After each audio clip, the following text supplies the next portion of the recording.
Assalamualaikum warahmatullahi wabarakatuh. Kami dari kelompok 7 akan menjelaskan tentang penegakan hukum dan negara hukum pada mata kuliah Pendidikan Kewarganegaraan dengan dosen pengampu Ibu Sri Yunita SPD MPD, di mana kelompok 7 beranggotakan pertama Dira Sabila, kedua Putri Rahmadani, ketiga Cynthia Aprianti Agino, keempat Sri Alesia Sandova, Prodi Akuntansi kelas Non-Dikb 2019. Penegakan hukum. Pengertian penegakan hukum. Penegakan hukum yaitu upaya untuk dilakukannya proses penegakan atau fungsi dari norma-norma hukum secara nyata untuk panduan perilaku di dalam hubungan-hubungan hukum atau lalu lintas dalam kehidupan bermasyarakat dan bernegara. Perbedaan penegakan hukum. Jika ditinjau dari subjeknya, penegakan hukum dalam arti luas melibatkan semua subjek hukum pada setiap hubungan hukum. Dijalankannya atau tidak dijalankannya aturan normatif, yaitu dengan mendasarkan pada norma aturan hukum yang berlaku. Dan penegakan hukum dalam arti sempit, yaitu sebagai upaya aparatur penegakan hukum tertentu untuk menjamin dan memastikan bahwa suatu aturan hukum berjalan sebagaimana seharusnya. Jika ditinjau dari objek hukumnya, penegakan hukum dalam arti luas mencakup pada nilai-nilai keadilan yang berisi bunyi aturan formal maupun nilai-nilai keadilan yang ada dalam masyarakat. Dan penegakan hukum dalam arti sempit yaitu hanya mengangkut penegakan peraturan yang formal dan tertulis saja. Pentingnya perlindungan dan penegakan hukum. Pentingnya perlindungan dan penegakan hukum dapat diwujudkan dalam beberapa poin, yaitu tegaknya supremasi hukum, tegaknya keadilan, mewujudkan perdamaian, dan faktor penentu lain. Pada dasarnya, perlindungan dan penegakan hukum di Indonesia telah diatur dalam hukum tertulis atau Undang-Undang Dasar 1945, yaitu setiap orang berhak atas pengakuan, jaminan, perlindungan, dan kepastian hukum yang adil serta perlakuan yang sama di hadapan hukum. Pentingnya perlindungan dan penegakan hukum adalah untuk menciptakan tatanan masyarakat yang adil, damai, sejahtera, tanpa adanya pelanggaran HAM dan pelanggaran hukum lainnya seperti pembunuhan, penipuan, dan lain sebagainya. Tujuan hukum.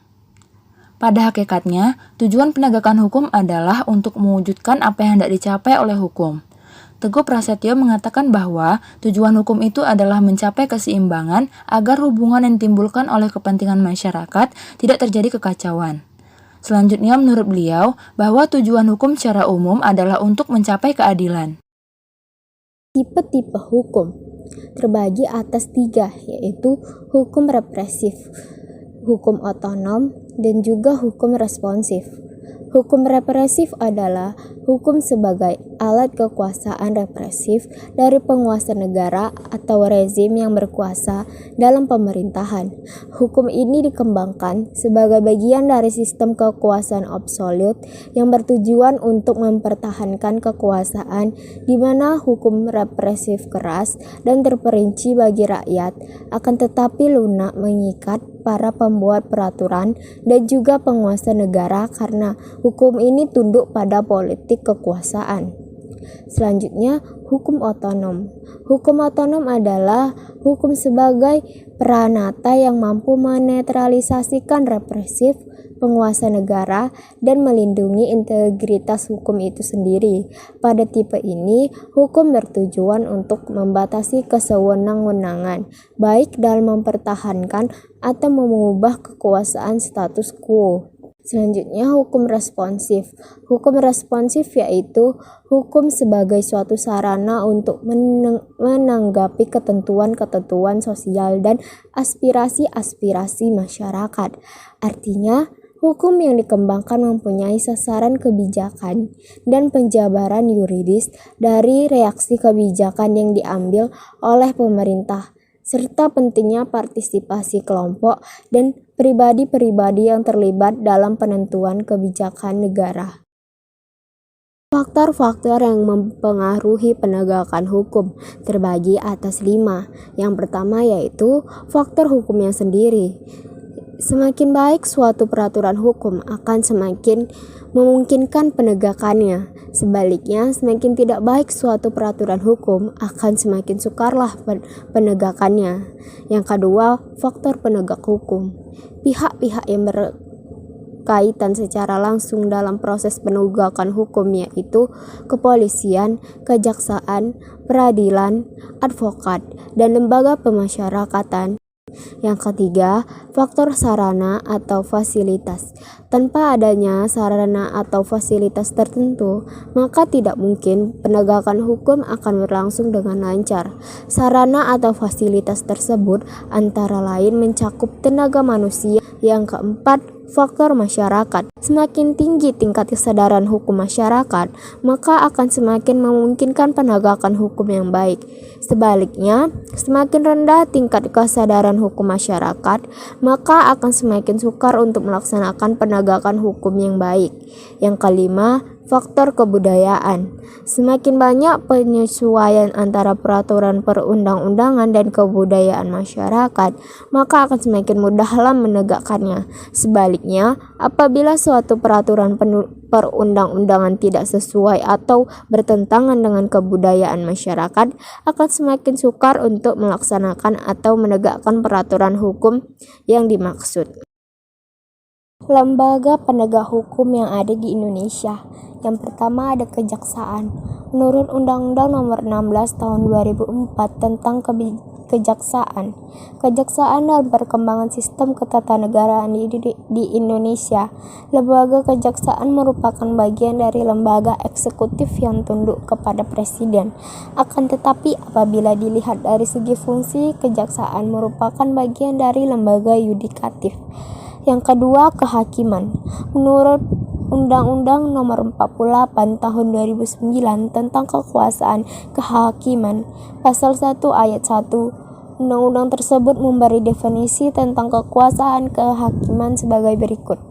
Kekuasaan kehakiman adalah kekuasaan negara yang merdeka untuk menyelenggarakan peradilan guna menegakkan hukum dan keadilan berdasarkan Pancasila dan Undang-Undang Dasar Negara Republik Indonesia tahun 1945.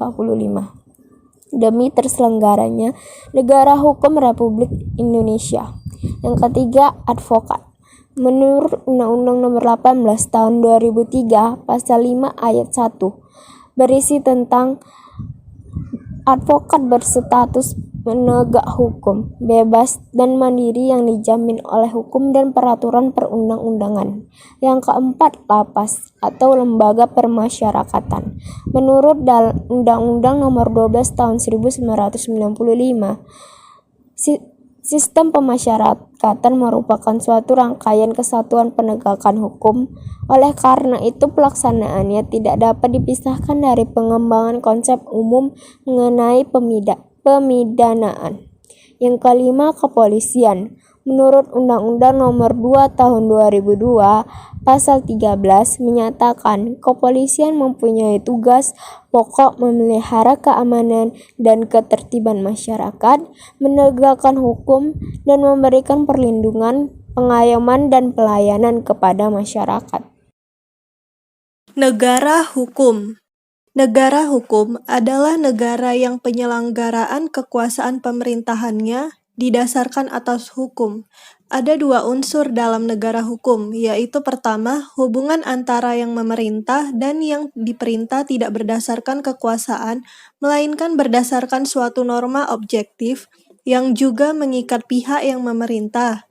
Kedua, norma objektif itu harus memenuhi syarat bahwa tidak hanya secara formal, melainkan dapat dipertahankan berhadapan dengan idea hukum.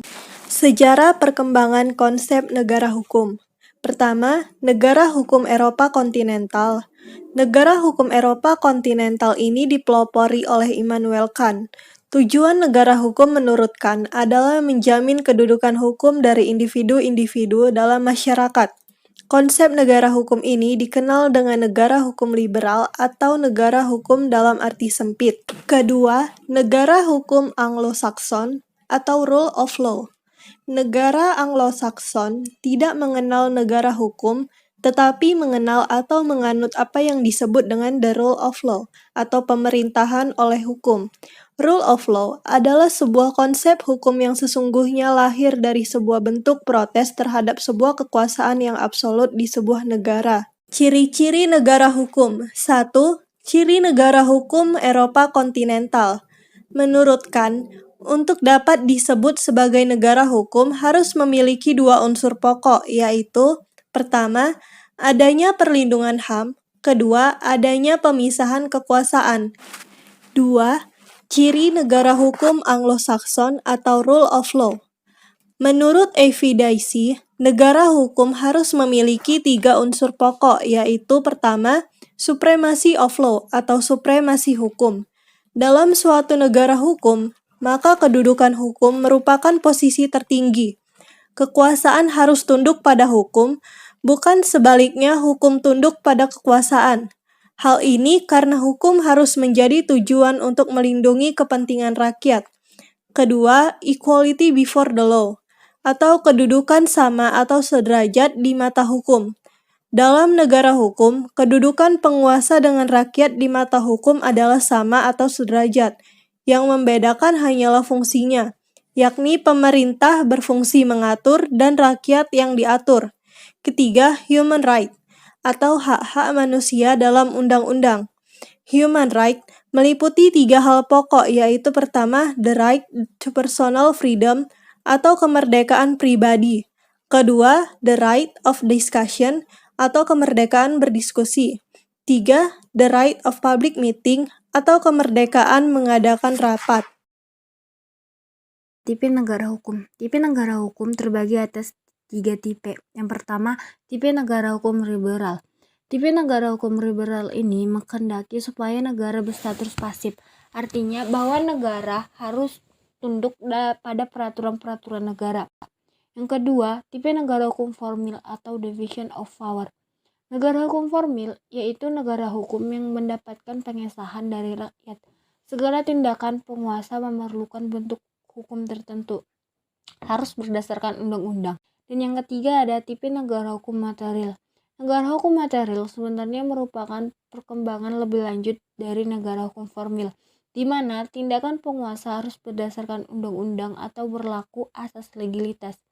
Yaitu dalam negara hukum material, tindakan dari penguasa dalam hal mendesak demi kepentingan warga negara dibenarkan bertindak menyimpang dari undang-undang. Indonesia sebagai negara hukum. Dasar pijakan bahwa negara Indonesia adalah negara hukum tertuang pada pasal 1 ayat 3 Undang-Undang Dasar 1945 yang menyebutkan bahwa negara Indonesia adalah negara hukum. Dimasukkannya ketentuan ini ke dalam bagian pasal Undang-Undang Dasar 1945 menunjukkan semakin kuatnya dasar hukum serta menjadi amanat negara, bahwa negara Indonesia adalah dan harus merupakan negara hukum. Prinsip-prinsip negara hukum di Indonesia menurut Undang-Undang Dasar 1945. Yang pertama ialah norma hukum bersumber pada Pancasila sebagai hukum dasar nasional. Yang kedua, sistem yang digunakan adalah sistem konstitusi. Yang ketiga, kedaulatan rakyat atau prinsip demokrasi. Yang keempat, adanya jaminan akan hak asasi dan kewajiban dasar manusia. Pasal 28 AJ Undang-Undang Dasar 1945. Yang kelima, hukum bertujuan untuk melindungi segenap bangsa Indonesia dan seluruh tumpah darah Indonesia. Kesimpulannya, pentingnya perlindungan dan penegakan hukum adalah untuk menciptakan tatanan masyarakat yang adil, damai, yang sejahtera dengan tanpa adanya pelanggaran HAM dan pelanggaran hukum lainnya, seperti pembunuhan, penipuan, dan lain sebagainya. Dasar pijakan bahwa negara Indonesia adalah negara hukum tertuang pada pasal 1 ayat 3 Undang-Undang Dasar 1945 yang menyebutkan bahwa negara Indonesia adalah negara hukum. Dimasukkannya ketentuan ini ke dalam pasal Undang-Undang Dasar 1945 menunjukkan semakin kuatnya dasar hukum serta menjadi amanat negara, bahwa negara Indonesia adalah dan harus merupakan negara hukum. Terima kasih telah menyaksikan video kami. Assalamualaikum warahmatullahi wabarakatuh.